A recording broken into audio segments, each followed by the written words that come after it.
السلام علیکم پیارے بچوں، آپ سب کیسے ہیں؟ کیا حال ہے آپ سب کا؟ امید ہے آپ سب خیر خیریت سے ہوں گے۔ اللہ تعالیٰ آپ سب کو اپنے حفظ و امان میں رکھے۔ بچوں، آج میں اسلامیات میں اذان کے بارے میں آپ کو بتاؤں گی۔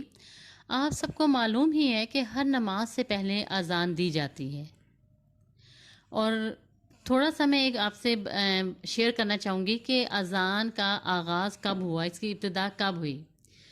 اذان کا آغاز 2 ہجری میں ہوا۔ ایک دفعہ حضرت محمد صلی اللہ علیہ وسلم مسجد نبی میں صحابہ کے ساتھ بیٹھے ہوئے تھے اور ان سے مخاطب تھے، پوچھ رہے تھے کہ مسلمانوں کو نماز کے لیے کس طرح بلایا جائے مسجد میں۔ تب تک اذان شروع نہیں ہوئی تھی۔ سب نے اپنا اپنا مشورہ دیا، کسی نے کہا باجا بجا کر، ڈف بجا کر، یعنی مختلف بتائے گئے، لیکن حضرت محمد صلی اللہ علیہ وسلم کسی بھی چیز سے متفق نہیں ہوئے۔ سب لوگ چلے گئے، حضرت محمد بھی اپنے حجرے میں چلے گئے۔ حضرت عبداللہ بن زید انصاری ایک صحابی تھے، وہ وہیں پہ سو گئے۔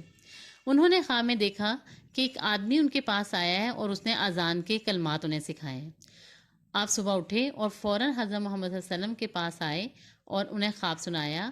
حضرت محمد صلی اللہ علیہ وسلم نے کہا کہ اللہ کی طرف سے خوشخبری ہے، اور آپ نے کہا کہ بلال کو بلاؤ اور اسے اذان کے الفاظ سکھاؤ۔ اتنے میں حضرت عمر نے بھی آ کے اس بات کہا، یہی خواب سنایا۔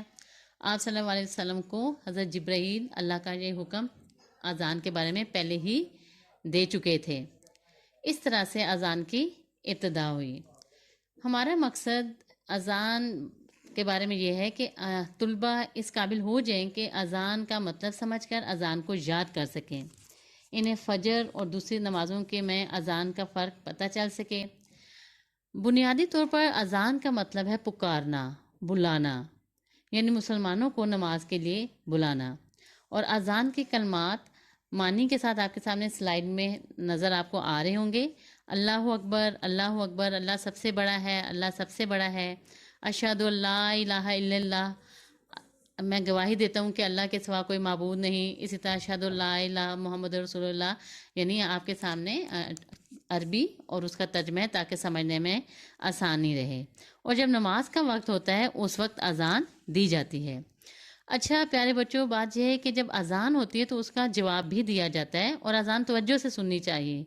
مؤذن کے ساتھ کلمات دہرائے جاتے ہیں، اسی طرح سے اللہ اکبر اور اشہد لا الہ الا اللہ، اشہد محمد رسول اللہ، اور اسی طرح سے آگے۔ لیکن جب آپ حی علی الصلاۃ اور حی علی الفلاح پہ آتے ہیں تو اس کے جواب میں آپ لا حول ولا قوت الا باللہ کہیں گے، یعنی نیکی کرنے کی قوت اور گناہوں سے بچنے کی توفیق اللہ کے سوا کسی کے پاس نہیں ہے۔ اب آتے ہیں کہ فجر اور دوسری نمازوں کی اذان میں کیا فرق ہے۔ کہ فجر میں صبح جب اذان دی جاتی ہے تو اس میں ان الفاظ کا اضافہ کیا جاتا ہے، الصلاۃ خیر من النوم، یعنی نماز نیند سے بہتر ہے۔ اور یہ فرق ہے۔ اس کے علاوہ جب آپ مؤذن اذان دیتے ہیں، اس کے لیے یہ شرائط بھی ہیں کہ پاک صاف ہونا اس کے لیے ضروری ہے، یعنی باوضو ہونا، قبلہ رخ ہو، نماز کا وقت جب ہو تو اس وقت اذان دی جائے۔ اب نماز کا جب وقت ہوتا ہے اس وقت اذان دی جاتی ہے، اور فرائض نمازوں کے ساتھ اذان۔ اب جب اذان ہو جاتی ہے اس کے بعد دعا بھی ہے، اس دعا کو بھی دیکھیں آپ، عربی بھی ساتھ دی گئی ہے، اس کا ترجمہ بھی دیا گیا ہے، اسے بھی یاد کریں۔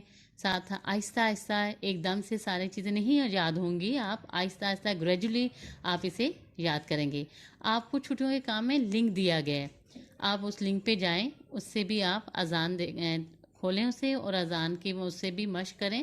اور دوسرا، جب آپ اپنے گھر میں جب بھی اذان ہوتی ہے تو آپ اس طرح کر سکتے ہیں کہ آپ بھی خود بھی اذان دیں، اس طرح سے آپ کو اس کی مشق بھی ہو جائے گی اور اذان یاد بھی ہو جائے گی۔ امید ہے کہ آپ ان سب باتوں پر جب عمل کریں گے تو بہت اچھے طریقے سے آپ کو اذان یاد ہو جائے گی۔ شکریہ، اپنا خیال بہتر ہے۔